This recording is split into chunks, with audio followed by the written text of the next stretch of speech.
ದುರ್ಯೋಧನ. ಸ್ವಾಮಿ, ಹೋದ ಕಾರ್ಯವೇನಾಯಿತು? ಹೋದವನವನು ಕೃಷ್ಣನಲ್ವೇ? ಅಂದರೆ ಎಲ್ಲವೂ ಸಮರ್ಪಕವಾಗಿಯೇ ನಡೆಯಿತು. ಭೀಷ್ಮ ದ್ರೋಣಾದಿಗಳು ನನ್ನನ್ನು ವಿಧ ವಿಧವಾಗಿ ಸನ್ಮಾನಿಸಿದರು.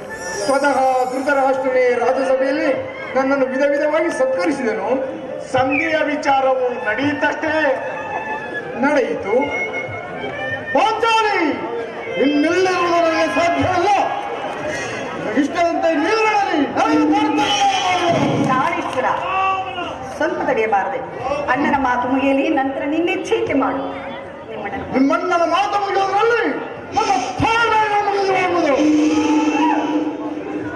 ಯದುಪತಿ, ಸಭೆಯಲ್ಲೇನು ನಡೆಯಿತು? ಎಲ್ಲವೂ ತಕ್ಕ ರೀತಿಯಲ್ಲೇ ನಡೆಯಿತು. ನಾನು ನಿರೀಕ್ಷಿಸಿದಂತೆ ನಡೆಯಿತು. ನಾನು ಕುಲಪತಿ, ಈ ಸಮಸ್ಯೆ ಮಾತುಗಳು ನನಗೆ ಬೇಡ. ಅಗ್ರಜನ ಅಪೇಕ್ಷೆಯಿಂದ 5 ಗ್ರಾಮಗಳಿಗಾಗಿ ಸಂಧಿ ಆಯಿತೆ. ಭೀಮ, ನಾನು ಹೋಗಿದ್ದು ಅದಕ್ಕಾಗಿಯೇ ಅಲ್ಲವೇ? ಕೃಷ್ಣ, ಈಗ ನಿನ್ನ ಅಭಿಮತವು ತಿಳಿಯಿತು. ಅಜ್ಞಾತವಾಸದ ನೆಪದಲ್ಲಿ ಅರ್ಜುನನ ಬಳೆ ತೊಟ್ಟನು. ಈಗ ಈ ಸಂಧಿಯ ನೆಪದಲ್ಲಿ ನಮ್ಮೆಲ್ಲರಿಗೂ ಬಳೆಯನ್ನು ತುಳಿಸಲು ಹವಣಿಸುತ್ತಿರುವೆಯಾ? ಯಾವಾಗಲಿ ಪಾಂಡಪುತ್ರರ ಮೇಲೆ ಇಷ್ಟೊಂದು ಆಕ್ರೋಶವೇಕೆ?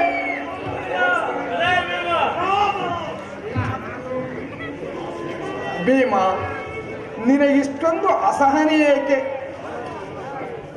ನಾನು ಹೇಳಿದ್ದು ಎಲ್ಲವನ್ನೂ ಸಮಾಧಾನವಾಗಿ ಕೇಳು. ಇದು ನಿನಗೆ ಹೆಚ್ಚಿಗೆ ಸಂಬಂಧಿಸಿದೆ ಎಂದು ನಾನು ಈಗಾಗಲೇ ಹೇಳಿದ್ದೇನಲ್ಲವೇ? ಈ ಸ್ವಾಭಿಮಾನ ಶೂನ್ಯವಾದ ಸಂಧಾನಗಳ ಈ ಪ್ರಚಂಡ ಭೀಮನಿಗೆಂತಹ ಸಂಬಂಧ ಇರುವುದು, ನಿಕಟವಾದ ಸಂಬಂಧವಿರುವುದು. ಕೃಷ್ಣ, ಮುಂದೇನಾಯಿತು? ನಿಮ್ಮ ಸಂದೇಶವನ್ನು ಪುರಸಭೆಯಲ್ಲಿ ತಿಳಿಸಿದೆನು. ಎಲ್ಲರೂ ಅದಕ್ಕೆ ಒಪ್ಪಿದರು. ಯಾರು ಒಪ್ಪಿದರು? ಭೀಷ್ಮ, ದ್ರೋಣ, ಧೃತರಾಷ್ಟ್ರ ಮುಂತಾದವರೆಲ್ಲ ಒಪ್ಪಿದರು. ಇಂದು ನನಗಿಲ್ಲಿ ಕೆಲಸವಿಲ್ಲ. ಈ ದುರ್ವಾರ್ತೆಯನ್ನು ಕೇಳುವುದು ನಿನ್ನ ಇಚ್ಛೆ ಆಗಿತ್ತು. ಅದನ್ನು ನೀನು ಸಾಧಿಸಿದೆ. ಕೃಷ್ಣ, ಇನ್ನು ನಾನು ಮಾಡುವೆನು. ಸಹೋದರರೇ, ನಿಮ್ಮ ಅಪೌರುಷದ ಫಲವನ್ನು ನೀವೇ ಭಂಜಿಸಿರಿ. ಭೀಮನದರಲ್ಲಿ ಯಾವುದೇ ಭಾಗವನ್ನು ಅಪೇಕ್ಷಿಸುವುದಿಲ್ಲ. ಯಾಜ್ಞಾಸೇನಿ, ನೀನು ನಿರಾಶರಾಗಬೇಡ. ಈ ಭೀಮನ ಬದುಕಿದ್ದರೆ ನಿನ್ನ ಸೇರನ್ನು ತೀರಿಸುವುದು. ಭೀಮ, ನೀನು ನಿಜವಾಗಿಯೂ ಇಡಂಬಪತಿಯೇ ಸರಿ. ಇಷ್ಟೊಂದು ಕೋಪವಿಲ್ಲದಿದ್ದರೆ ಆ ರಕ್ಕಸಿಯನ್ನು ನೀನು ಹೇಗೆ ಸಹಿಸಿಕೊಳ್ಳುತ್ತಿದ್ದೆ? ಸಮಾಧಾನದಿಂದ ನಾನು ಹೇಳುವುದೆಲ್ಲವನ್ನೂ ಕೇಳು. ಇದು ನಿತ್ಯಯಾಳಿರುವೆಯೋ ನೀ ಧ್ರುವಯುಗಂಗಳ ಮುಚ್ಚಿರುವೆಯೋ ಬಲಶಾಲಿ ಭೀಮಸೇನ ನೀನಲ್ಲವೋ? ಅಹೋ, ಎಂದು ಕಂಡು ಕೇಳಿ ನಾನು ಅರಿದುದಿಲ್ಲ. ಅಗ್ನಿ ಪರ್ವತವೇ ಶಾಂತಿಯನ್ನು ತಳೆದಿರಲು ನಿತ್ಯಯಾಳಿರುವೆಯೋ ನೀ ಧ್ರುವಯುಗಂಗಳ ಮುಚ್ಚಿರುವೆಯೋ ಬಲಶಾಲಿ ಭೀಮಸೇನ ನೀನಲ್ಲವೋ? ಭೀಮ, ಕುರುಪತಿಯ ಬರ್ಧಡೆಗಳನ್ನು ಭೀಮಭೋಗ್ರ ಕಥೆಯು ಮುರಿದಿದ್ದು ಗೈದ ಪ್ರತಿಜ್ಞೆಗಳೆಲ್ಲವನ್ನು ತೀರಿಸದೆ ಮತ್ತೆ ಗೈ ಅಳುಕು ಮಾರೆಯು ಮೃಷ್ಟ ಭೋಜನ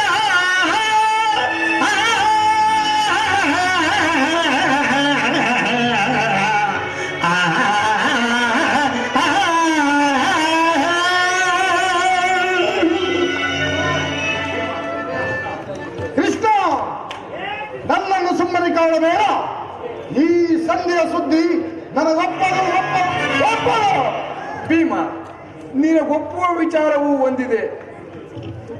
ದುರ್ಯೋಧನನು ನಿನಗೊಂದು ಸಂದೇಶವನ್ನು ಕಳಿಸಿದ್ದಾನೆ.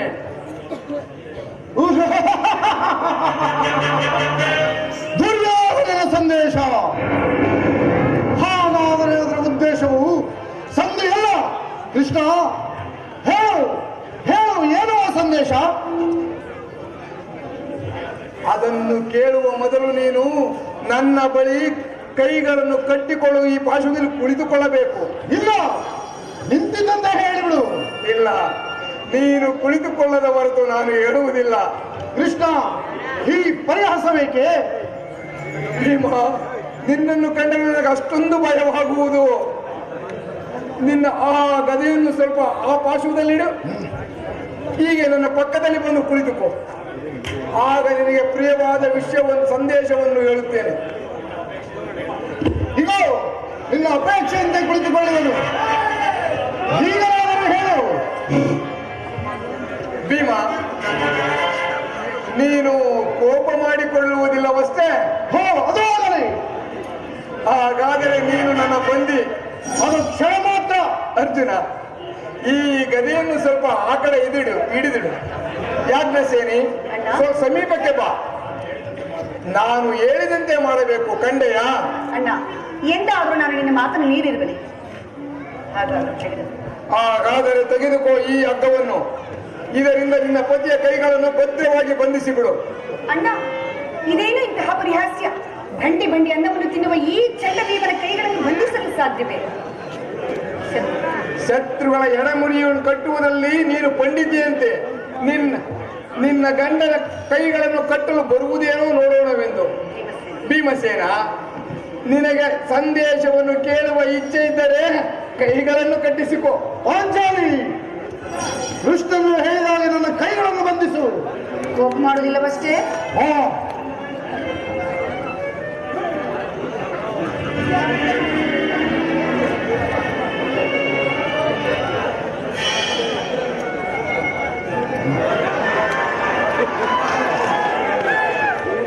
ಈಗ ಕೇಳಿರಿ, ಎಲ್ಲರೂ ಕೇಳಿರಿ. ಧರ್ಮನಂದನ, ಯಾಜ್ಞಸೇನಿ, ಅಣ್ಣ, ಕಿರೀಟಿ, ಭೀಮನಂದನ, ಈಗ ಕೇಳಿರಿ, ಎಲ್ಲರೂ ಕೇಳಿರಿ. ಈ ದಿನ ಭೀಮನನ್ನು ಬಂಧಿಸಲು ಅನುವಾಗಿರುವ ಹಗ್ಗವು ಇಂದಿನ ರಾಜ್ಯಸಭೆಯಲ್ಲಿ ನನ್ನ ಅಂಗಾಂಗಗಳನ್ನು ಬಂಧಿಸಲು ಅನುವಾಗಿತ್ತು. ಏನಿದೆ ಕೃಷ್ಣ? ಈ ಹಗ್ಗದಿಂದ ನಿನ್ನನ್ನು ಬಂಧಿಸಲು ಯತ್ನಿಸಿದರೆ ಯಾರಾದರೂ ಆಗ್ತಾರೋ? ಮತ್ತಾರಿಗೆ ಸಾಧ್ಯ? ದುರಾಭಿಮಾನಿಯಾದ ದುರ್ಯೋಧನನು ಆದೇಶ ಮಾಡಿದನು, ದುರಾಚಾರಿಯಾದ ಅವನ ತಮ್ಮ ನಡೆಸಿದನು. ಇಂಥ ಕೆಲಸವನ್ನು ಮಾಡಲು ಅವರಿಗೆ ಬಿಟ್ಟು ಮತ್ತಾರಿಗೆ ಸಾಧ್ಯ? ಯಾಜ್ಞಸೇನಿ, ನನ್ನ ಕೈಗಳನ್ನು ಬಿಚ್ಚು. ಈ ನೀಚ ಕೃತ್ಯದಿಂದ ದುರ್ಯೋಧನನ ದುರಾಭಿಮಾನಿ ಶಿಖರವನ್ನು ಮುಟ್ಟಿದೆ. ನಮ್ಮ ಪ್ರಿಯ ಬಂಧುವಾದ ಕೃಷ್ಣನನ್ನು, ಯಾವಾಜ್ಞೆಯನ್ನು, ಪಾಂಡವರ ಭಾರ್ಯನು, ಯಾ ಕುನ್ನಿಕಾರವನ್ನು ಈ ರೀತಿ ಅಪಮಾನಪಡಿಸಿದನೆ? ಅಗ್ರದ ಧನಂಜಯ, ಇದಕ್ಕೆ ನಿಮ್ಮ ಉತ್ತರವೇನು? ಅಷ್ಟೇ ಅಲ್ಲ ಭೀಮ, ಅವರು ಸಂಧಾನಕ್ಕೆ ಕೊಟ್ಟ ಉತ್ತರವನ್ನು ಕೇಳು. 5 ಮಾರು ಭೂಮಿಯನ್ನು ಕೊಡುವುದಿಲ್ಲವಂತೆ. ನಿಮಗೆ ಏನಾದರೂ ಸಂಧಿ ಅಪೇಕ್ಷಿಸುವುದಾದರೆ ಅದು ಶಸ್ತ್ರಾಸ್ತ್ರಗಳ ರಣಾಂಗಣದಲ್ಲಿ ಅಂತೆ, ಶಸ್ತ್ರಾಸ್ತ್ರಗಳ ಆಸ್ಪಾದದಲ್ಲಿ ದೊರೆಯುವುದಂತೆ. ಈ ಸಂದೇಶಕ್ಕೆ ನಮಗಿನ್ನೂ ಉಳಿದಿರುವುದು ಒಂದೇ ಉತ್ತರ, ಅದು ಯುದ್ಧ. ನನ್ನ ಪ್ರಯತ್ನಗಳೆಲ್ಲವನ್ನೂ ವಿಫಲವಾಗಿ ಮಾಡಿ ಮುಂದೆ ಬಂದು ನಿಂತಿರುವ ಯುದ್ಧ. ಕೃಷ್ಣ, ನೀನು ತಿಳಿದಿರುವೆ, ನಾನು ಈ ಯುದ್ಧವನ್ನು ಆಪೇಕ್ಷಿಸಿದವನಲ್ಲವೆಂದು. ಸಂಧಿಗಾಗಿ ಸರ್ವ ಪ್ರಯತ್ನಗಳನ್ನು ಮಾಡಿದೆನೆಂದು. ನನ್ನ ಕೈಗಳನ್ನು ಬಿಚ್ಚು. ಬೇಡ ಬೇಡ, ನಾನೇ ಬಿಚ್ಚಿಕೊಳ್ಳುವೆನು.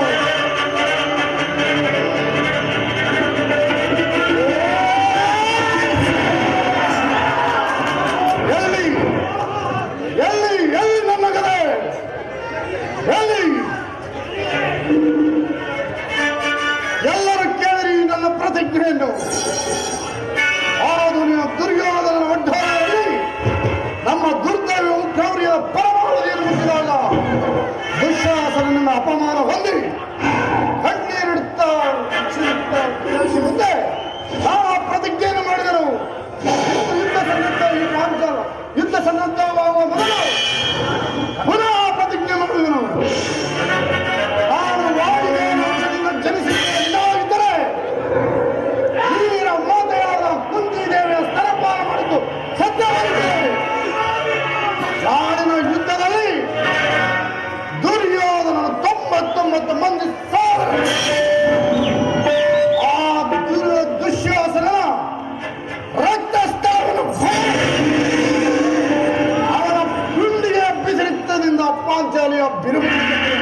ಆ ದುಷ್ಟ ದುರ್ಯೋಧನ ಈ ನನ್ನ ಗದಾದ ದಂಡದಿಂದ ಛಲವನ್ನು ಮುರಿದು ಅವನ ರಾಜ ಕಿರೀಟವನ್ನು ನನ್ನ ಎಡಗಾರಿಂದ ಪುಡಿ ಪುಡಿ ಮಾಡುವುದರ ಪ್ರಜೆಯನ್ನು ಭೀಮನಲ್ಲ ಇದಕ್ಕೆ ನಿನ್ನ ಪಾದವೇ ಸಾಕ್ಷಿ.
प्रचण्डं कश्यपाश्वं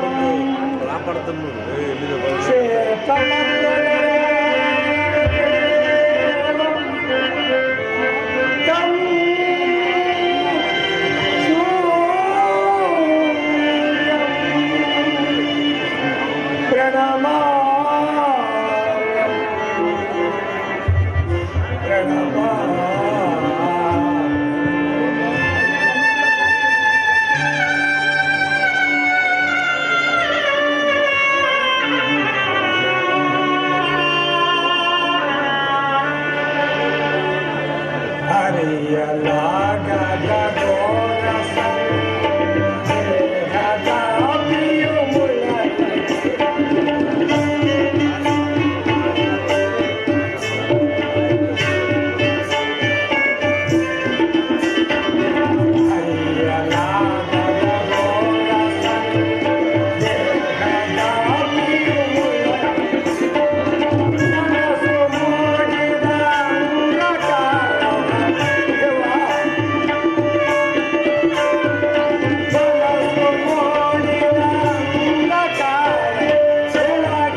ಸ್ಥಾನವಿದೆ. ಅಲ್ಲಿ ನಿನ್ನ ಜನ್ಮದ ರಹಸ್ಯವನ್ನು ತಿಳಿವೆ ಎಂದು ಅವನು ಹೇಳಿದನು. ಆ ರಹಸ್ಯವೇನು ಭಗವಾನ್ ಭಾಸ್ಕರ? ನಿನ್ನ ಜ್ವಲಂತ ಪ್ರಭೆಯಿಂದ ಸೃಷ್ಟಿಯನ್ನು ಮೊದಲಿಂದ ಜಗತ್ತನ್ನು ಬೆಳಗುತ್ತೇವೆ.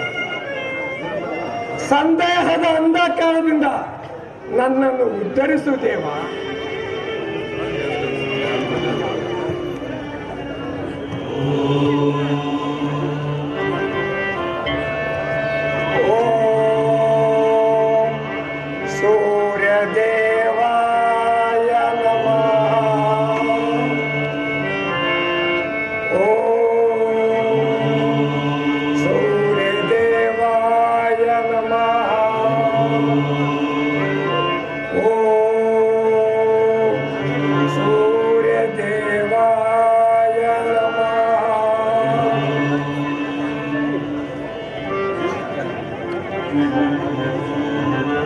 ಕರ್ಣ,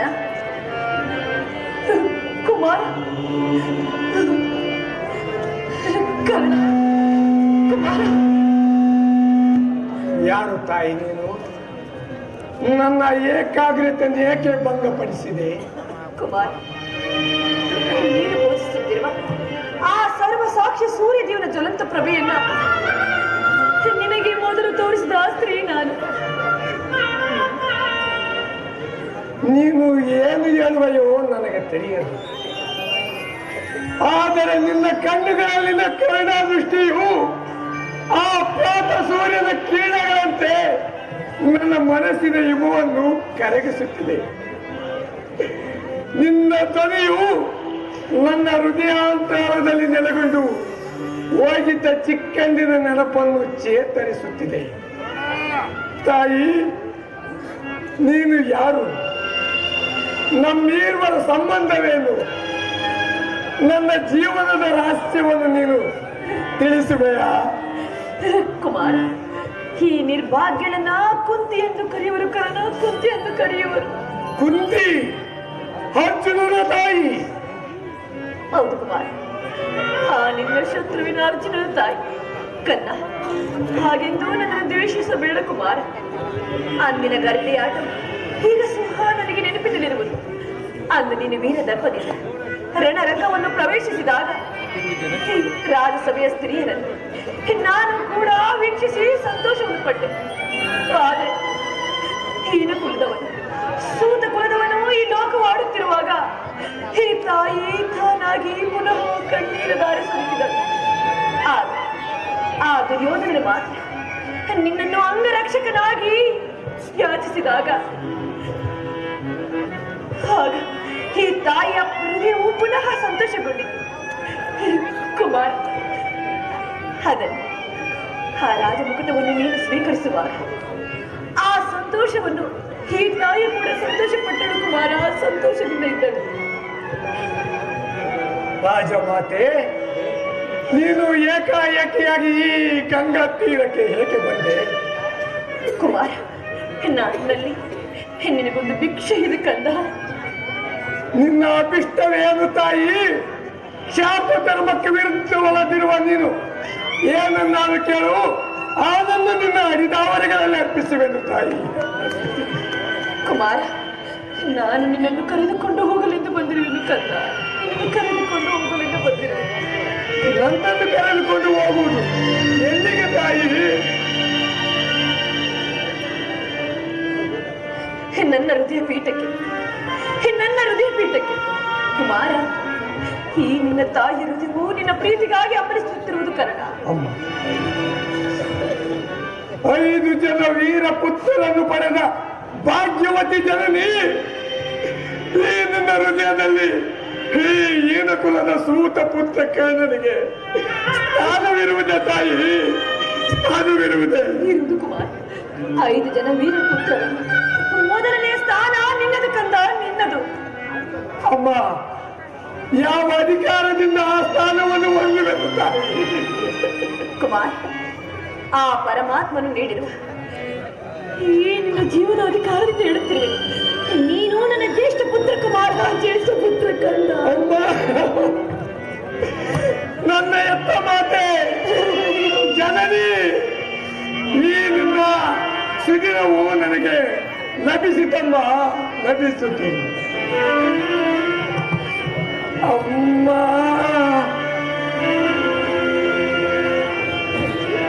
ಜನನಿ, ಅಮ್ಮ ಜನನಿ, ಎಲ್ಲರ ದಾತೆ ನೀನು. ಕುಮಾರ, ನಾನಿನ್ನ ಮಗನೇ ನಮ್ಮ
ಎಂತ ಕೀರ್ತಿಯಮ್ಮ ನನ್ನದು.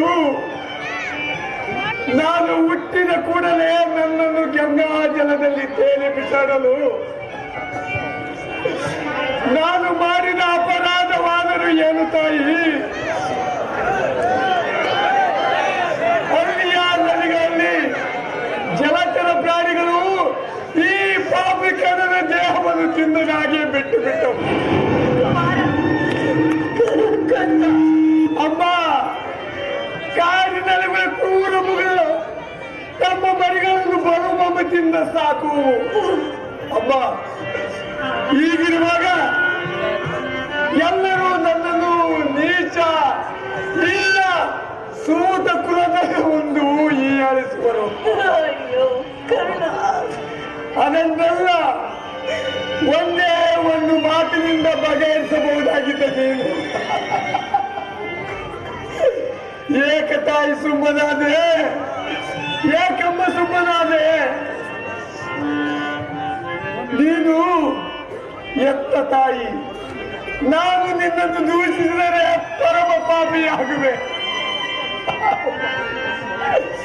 ಇಷ್ಟು ದಿನಗಳ ಮೇಲಾದರಂತೂ ಈ ಮಗನ ಕರುಣೆಯನ್ನು ತೋರಿ ಬಂದೆಯಲ್ಲ, ಈ ಜನ್ಮದ ಉಪಕಾರವನ್ನು ನಾನು ಹೇಗೆ ತೀರಿಸಲಿ ತಾಯಿ, ಹೇಗೆ ತೀರಿಸಲಿ?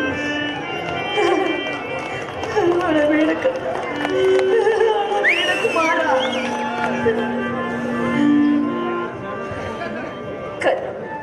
ಹಾಗಾದ್ರೆ ನನ್ನೊಡನೆ ಬಂದು ಬಿಡು ಕನ್ನ, ಬಂದು ಬಿಡು. ಇದೇನು ಕನಸೇ ದೇವಾ?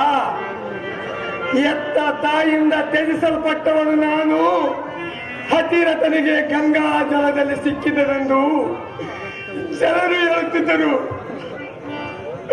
ಕಳೆದು ಹೋದ ನನ್ನ ತಾಯಿಯು ಕನಸಿನಲ್ಲಿ ಅವಕುಂಠನವತಿಯಾಗಿ ನನಗೆ ಕಾಣಿಸಿಕೊಳ್ಳುತ್ತಿದ್ದಳು. ಪರವೆಯನ್ನು ಕಿತ್ತು ಮುಖವನ್ನು ನೋಡುವುದರೊಳಗಾಗಿ ನನಗೆ ಎಚ್ಚರವಾಗುತ್ತಿತ್ತು. ಈ ದಿನ ಕನಸಿನ ಮಾಯ ರೂಪವು ಮೂರ್ತಿ ಹೊತ್ತಾಗಿ ನನ್ನ ಮುಂದೆ ನಿಂತಿರುವುದೇ, ಅಥವಾ ಎಚ್ಚರದಲ್ಲಿ ನಾನು ಕನಸು ಕಾಣುತ್ತಿರುವುದೇ? ನೋಡು ದೇವಿ, ಸಂಜೆ ಕಳೆದು ഇരുಳಿನ ನಸುಮುಸುಕಿನಿಂದ ಕೂಡಿದ ಗಂಗೆಯ ಆಚದ ದಡದಲ್ಲಿ ನಿನ್ನ ಮಕ್ಕಳು ಸಾವಿರಾರು ದೀಪಗಳಿಂದ ಬೆಳಗುತ್ತಿದೆ. ಮತ್ತು ಈ ಪಾರ್ಶ್ವದಲ್ಲಿ ಕೌರವರ ಅಸಂಖ್ಯಾತ ದೀಪರಾಜಿಯು ಶೋಭಿಸುತ್ತಿದೆ. ನಾಳೆ ಪ್ರಾತಃ ಕಾಲ ಪ್ರಾರಂಭ ಆಗುವ ಕುರುಕ್ಷೇತ್ರದ ಮಹಾಯುದ್ಧದಲ್ಲಿ ಈ ಉಭಯ ಸೈನ್ಯಗಳು ಹೋರಾಡಬೇಕು. ಆದರೆ ಯುದ್ಧದ ಹಿಂದಿನ ರಾತ್ರಿ ನನ್ನ ಶತ್ರುವಾದ ಅರ್ಜುನನ ತಾಯಿ ನನ್ನ ಬಳಿಗೆ ಬಂದು ದೀನವಾದಿಂದ ತನ್ನ ಪ್ರಸಕ್ತ ಮಾತು ಪ್ರೇಮವನ್ನು ಎಚ್ಚರಿಸುತ್ತಿದ್ದಳು. ನನ್ನ ಹೃದಯವು ಅವಳ ಕರುಣಾ ದೃಷ್ಟಿಯಿಂದ ಚೇತನ ಹೊಂದಿ ಆ ನನ್ನ ವೈರಿಗಳಾದ ಪಾಂಡು ಪುತ್ರರನ್ನು ಸಹೋದರನ್ನು ಆನಂದಿಸುತ್ತಿರುವುದು.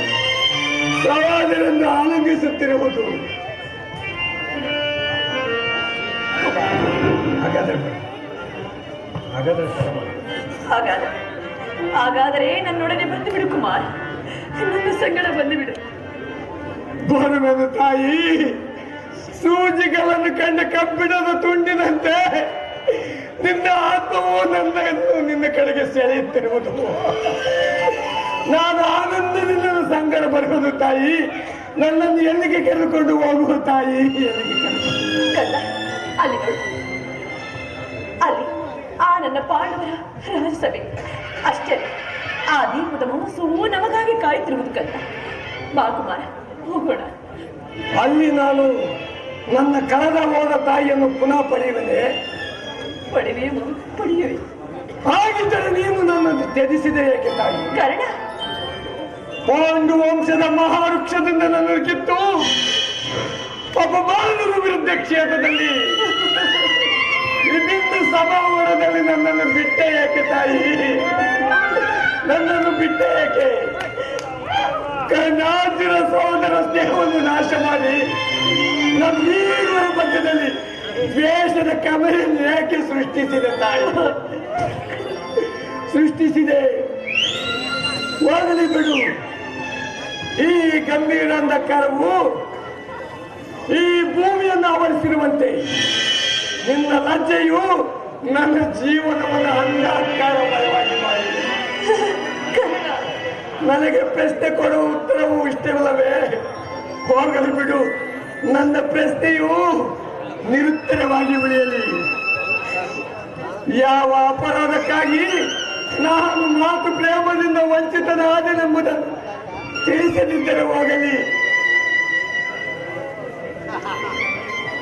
ಈಗಲೇ ನೀನು ನಿನ್ನ ಕೈಯನ್ನು ನಿಚ್ಚುರುವರು ಮಾಡಿದ ಆ ಸ್ವರ್ಗಕ್ಕೆ ಪುನಃ ನನ್ನ ಕರೆದುಕೊಂಡು ಹೋಗಲಿ. ಏಕೆ ಬಂದೆ ತಾಯಿ? ಏಕೆ ಬಂದೆ? ಕುಮಾರ, ನೀನೀಗೆಲ್ಲ ಮಾತನಾಡಬಾರದು. ನಾನೀಗಾಗಲೇ ನಂದು ಬಿಟ್ಟು ಹೋಗಿರು ಕಂದ. ಈ ಹೃದಯವನ್ನು, ತಾಯಿ ಹೃದಯವನ್ನು ಪರರು ಅರಿಯಲಾರರು. ಬಾಲ್ಯದಲ್ಲಿ ನಿನ್ನ ವಿಚಾರದಲ್ಲಿ ನಾನು ಮಾಡಿದ ಅಪರಾಧವನ್ನು ಇದುವರೆಗೂ ಯಾರ ಸಂಗಡವೂ ಹೇಳಲಾರದೆ ನನ್ನ ಹೊಟ್ಟೆಯಲ್ಲಿಟ್ಟುಕೊಂಡು ನಾನೆಷ್ಟು ನೋವನ್ನು ಅನುಭವಿಸಿರುವೆನೆಂದು ಆ ಪರಮಾತ್ಮನಿಗೆ ಗೊತ್ತು ಕಾರಣ ನೀನು ಜೀವಿಸಿರುವ ವಿಚಾರ ನನಗೆ ತಿಳಿದಿರಲಿಲ್ಲ. ಈಗ ತಾನೇ ಶ್ರೀಕೃಷ್ಣ ಪರಮಾತ್ಮನಿಂದ ತಿಳಿಯಿತು. ಕುಮಾರ, ಬಾಲ್ಯದಲ್ಲಿ ಹೀನ ಕುಲದವನು ಸೂತ ಕುಲದವನು ಎನ್ನುವಾಗ ಇರುವೆ ಲೋಕವೇ ನಿನ್ನನ್ನು ನಿಂದಿಸುತ್ತಿರುವಾಗ ನೀನು ಎಷ್ಟು ನೋವನ್ನು ಅನುಭವಿಸಿರುವೆಯೋ ಅದಕ್ಕೆಲ್ಲ ನಾನೇ ಕಾರಣ. ನಾನು ಪಾಪಿಕರಣ. ನನ್ನನ್ನು ಕ್ಷಮಿಸು ಪುತ್ರ, ನನ್ನನ್ನು ಕ್ಷಮಿಸು. ಅಳಬೇಡ ತಾಯಿ, ಅಳಬೇಡ.